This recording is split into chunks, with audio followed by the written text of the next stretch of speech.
Hi friends, welcome to Healthy Cooking Channel. இந்த வீடியோல நம்ம இன்னைக்கு சுவையான பன்னீர் பட்டர் மசாலா எப்படி செய்யலாம்னு பார்க்கலாம். ஃப்ரைட் ரைஸ், சப்பாத்தி, நான் இது எல்லாத்துக்குமே அருமையான காம்பினேஷன். வாங்க எப்படி செய்யலாம்னு பார்க்கலாம். ஃபர்ஸ்ட் இதுக்கு ஒரு பேஸ் ரெடி பண்ணிக்கலாம். கடாயில் 1 டீஸ்பூன் அளவுக்கு எண்ணெய் விட்டுக்கோங்க. எண்ணெய் சூடானதுக்கு அப்புறமா 4 பல் பூண்டு, 4 துண்டு இஞ்சி, 2 மீடியம் சைஸ் பெரிய வெங்காயம் நீல வாக்கில் நறுக்கி சேர்த்துருக்கேன். இது எண்ணெயில் நல்லா கண்ணாடி பதம் வர அளவுக்கு வதக்கிக்கலாம். அடுத்ததா பிரியாணி இலை 2, பட்டை 2 துண்டு, சீரகம் 1/4 டீஸ்பூன், சோம்பு 1/4 டீஸ்பூன், மிளகு 1/4 டீஸ்பூன், ஏலக்காய் 4, கிராம்பு 4, இது எல்லாத்தையும் சேர்த்து நல்லா எண்ணெயில் வதக்கிக்கலாம். 2 நிமிஷம் வதங்கினா போதும்.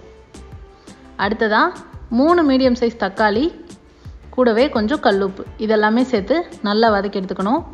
இது கூடவே கிரேவி நல்லா டேஸ்ட்டாக கிடைக்கிறதுக்காகவும் சாஃப்டான அந்த டெக்ஸ்சர் கிடைக்கிறதுக்காக நம்ம முந்திரி சேர்த்துக்க போகிறோம். 6லேருந்து 7 முந்திரி சேர்த்துட்டு அதையும் சேர்த்து நல்லா வதக்கிட்டு இந்த வதக்கி வச்சுருக்க ஐட்டம்ஸ் எல்லாத்தையும் நல்லா ஆற விட்டு மிக்சர் ஜாரில் போட்டு நல்லா நைஸாக அரைச்சி எடுத்துக்கணும். அடுத்ததாக நம்ம மசாலா எப்படி செய்யலான்னு பார்த்துடலாம். கடாயில் 2 டீஸ்பூன் அளவுக்கு நெய், பட்டர் டேஸ்ட் பிடிக்கும் அப்படின்னாலும் நீங்கள் ஸ்டார்டிங்லேயே பட்டர் சேர்த்துக்கலாம். இந்த ஸ்டேஜில் கூடவே 2 டீஸ்பூன் எண்ணெய். அடுத்ததாக 1 மீடியம் சைஸ் பெரிய வெங்காயம் பொடியாக நறுக்கி சேர்த்துருக்கேன், ஆப்ஷனல் தான். வெங்காயம் கண்ணாடி பதம் வதங்கி வந்ததுக்கப்புறமா நம்ம மசாலா எல்லாமே சேர்த்துக்கலாம். 1/4 டீஸ்பூன் மஞ்சள் தூள், 2 டீஸ்பூன் மல்லித்தூள், 1 டீஸ்பூன் தனி மிளகாய் தூள், இது எல்லாமே இந்த எண்ணெயில் நல்லா கருகிடாமல் நம்ம வறுத்தெடுத்துக்கணும். 1 நிமிஷம் அதெல்லாமே கலந்து விட்டோம் அப்படின்னாலே அது நல்லா அதில் ஃப்ளேவர் வந்துடும். அடுத்ததாக நம்ம அரைச்சி வச்சுருக்கக்கூடிய பேஸ்ட்டை இதில் சேர்த்துக்கலாம்.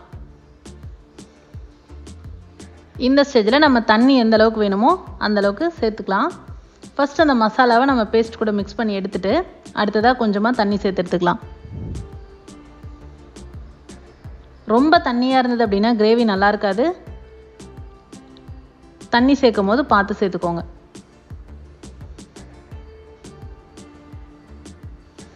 பாருங்கள், இந்த அளவுக்கு இருந்ததுன்னா போதும். இப்போ இந்த கிரேவியை ஒரு 10 நிமிஷம் நல்லா கொதிக்க விட்டுடலாம். இப்போ பாருங்கள், நல்லா கொதிச்சு வந்திருக்கு. அதோட டெக்ஸ்சரும் சூப்பராக கிடச்சிருக்கு. இந்த ஸ்டேஜில் 1 டீஸ்பூன் அளவுக்கு நாட்டு சர்க்கரை சேர்க்குறேன்.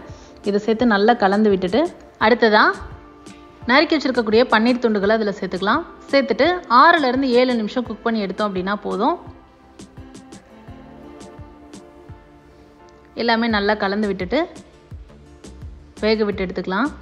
இப்போ பாருங்கள், பன்னீர் நல்லா சூப்பராக குக்காகி வந்திருக்கு, நல்லா சாஃப்டாக குக்காயிருக்கு. இந்த ஸ்டேஜில் நம்ம 1 டீஸ்பூன் அளவுக்கு பட்டர் சேர்த்துட்டு ஸ்டவ் ஆஃப் பண்ணிடலாம்.